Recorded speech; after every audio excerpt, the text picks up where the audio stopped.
Parents often want to know if it's healthy to teach their children religion. And I know how personal religion is, so I often tell parents that they need to delve into their own inner being to discover the true answer for that, because no one from the outside can really tell them. But what I do offer as perspective is to understand what we mean when we say, can I teach or should I teach my child religion? Traditionally, most of us were raised to be religious.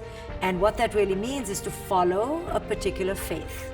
And in that faith is some sort of hierarchy, where there's an omnipotent presence, an omniscient being, typically someone who looks like you, and that being is the Almighty.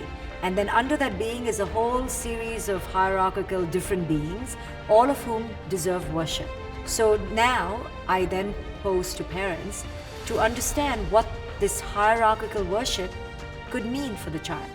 You know, when you teach your child to look outward of themselves, to worship something greater and more powerful and more potent than yourself, on one level you could say there's nothing wrong with that. But on another level, what could be unhealthy for the child is that in doing so, they don't understand that that very divinity, that very power, that very presence that they're worshiping on the outside is actually on the inside. And when they miss that lesson, then what happens is that forever in their lives, they go foraging for that beauty on the outside. And they also learn that divinity is hierarchical.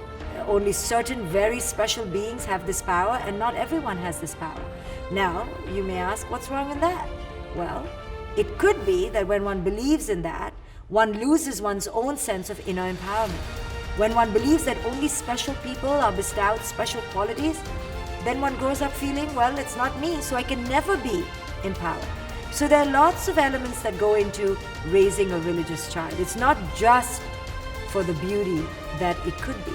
It also inherently teaches the child to look outward, to believe in something greater than outside of themselves, to believe that only certain special people have those powers, and fundamentally teaches them that who it is they are is not whole and complete as it is. They need the faith on the outside in order to feel good, to feel benevolent, to feel powerful. And that could be potentially unhealthy for children because they never learn to access their own inner divinity, their own inner power, and see themselves as a reflection of the divinity itself. They themselves are the complete manifestation of power and divinity.